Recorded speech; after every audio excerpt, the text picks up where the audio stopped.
Bonjour et bienvenue dans cette nouvelle vidéo, je suis Sébastien et je suis ravi de vous retrouver aujourd'hui dans une vidéo dans laquelle je vais vous expliquer comment faire pour louer plus de 120 nuits par an sur Airbnb ou de manière générale, comment louer plus de 120 jours par an lorsqu'on fait de la location courte durée. Alors avant que je vous explique tout ça, avant que je vous explique comment faire, si vous vous retrouvez pour la première fois sur cette chaîne YouTube, eh bien je vous invite à vous abonner immédiatement en activant la petite cloche pour être tenu informé de la publication de toutes mes nouvelles vidéos en temps réel. Ici, on est sur une chaîne YouTube qui parle d'immobilier, de stratégie de location à haut rendement et des moyens que vous avez à disposition pour gagner des compléments de revenus avec l'immobilier. Et puis toujours, si vous vous retrouvez ici pour la première fois, eh bien, je vous offre un package de bienvenue qui comprend 2 e-books.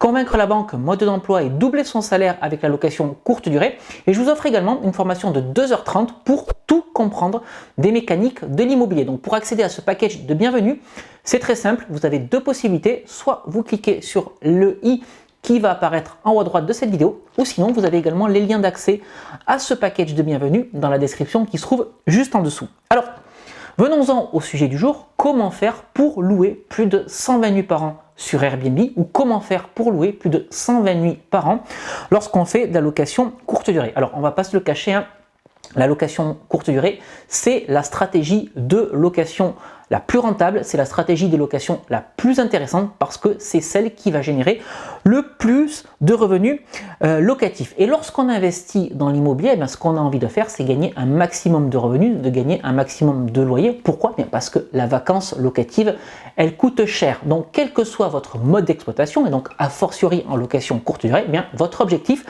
ça va être de louer un maximum. Et ça peut être problématique, vous serez d'accord avec moi, si on vous dit que votre investissement immobilier, eh bien, vous ne pouvez le louer que 120 jours par an. Eh bien, rassurez-vous, il y a un moyen pour louer plus de 120 jours par an son logement lorsqu'on fait du Airbnb.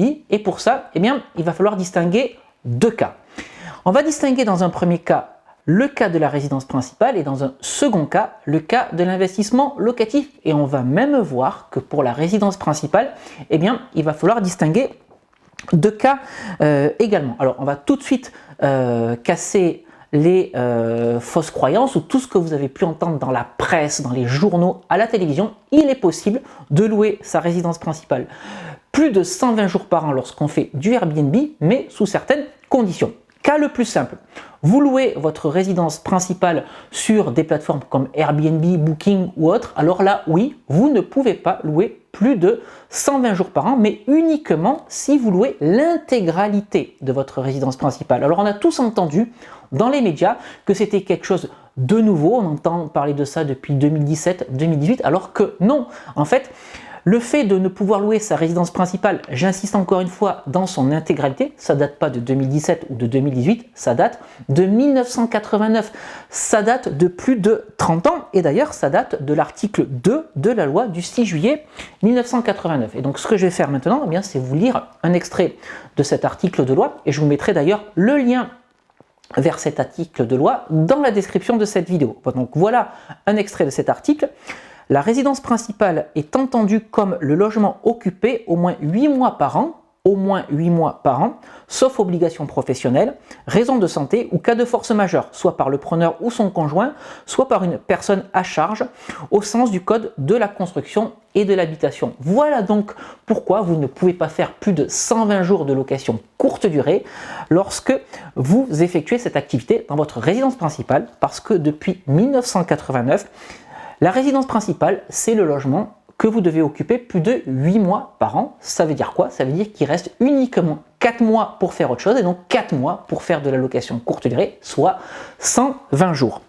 Mais rassurez-vous, il est possible de faire du Airbnb plus de 120 jours par an dans sa résidence principale et pour ça, eh bien, il ne faut que vous louiez juste une partie de votre résidence principale. C'est-à-dire que si vous louez une chambre ou 2 chambres mais que vous continuez à habiter dans votre résidence principale plus de 8 mois dans l'année, alors là, vous pouvez louer plus de 120 nuits par an et pour ça, eh bien, je me suis appuyé également sur un document un article que j'ai trouvé sur le site d'Airbnb que je vous partage également dans les commentaires en dessous de cette vidéo. Alors d'ailleurs Airbnb confirme aussi que si vous faites de la si vous louez l'intégralité de votre logement, vous êtes bloqué à 120 jours par an. Donc voilà ce que dit Airbnb. Vous pouvez louer en totalité pour un maximum de 120 jours par an, votre résidence principale. Vous pouvez louer une chambre dans votre résidence principale sans limite de durée, soit 365 jours par an. Voilà donc ce que vous confirme Airbnb également. Donc d'un côté, si vous louez l'intégralité de votre résidence principale, vous êtes limité à 120 jours par an. C'est l'article 2 de la loi du 6 juillet 1989. Par contre, si vous louez uniquement une partie de votre résidence principale, une chambre, 2 chambres, et bien là, vous pouvez louer 365 jours par an. Ça, c'est confirmé. Vous avez l'article de loi dans la description de toute cette vidéo et vous avez également le lien vers l'article Airbnb qui parle de tout ça. Maintenant, vous serez d'accord avec moi que pour optimiser la rentabilité d'un bien immobilier, il va falloir peut-être le louer plus que 120 jours par an.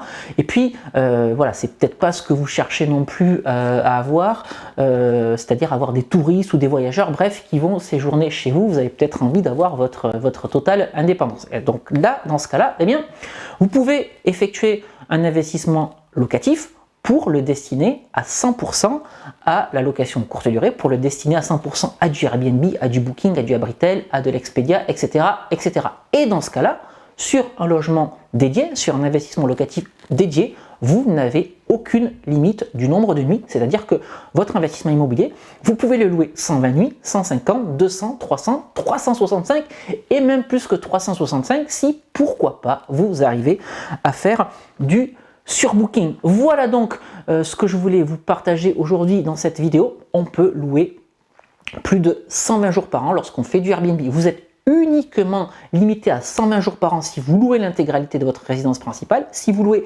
seulement une partie de votre résidence principale, vous n'avez aucune limite.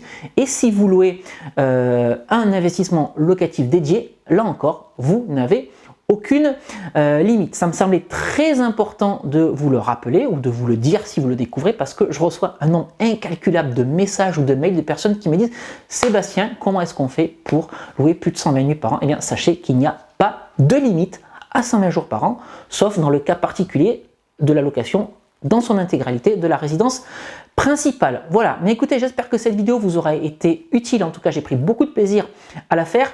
Si vous avez aimé cette vidéo, eh bien, n'hésitez pas à mettre un like. Si vous pensez que cette vidéo peut intéresser d'autres personnes, n'hésitez surtout pas à la partager.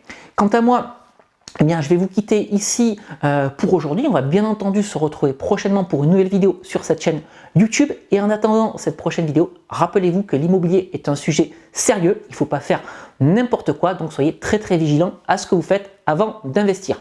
Je vous quitte ici pour aujourd'hui et on se retrouve très rapidement pour une nouvelle vidéo. Je vous dis à très bientôt. Ciao!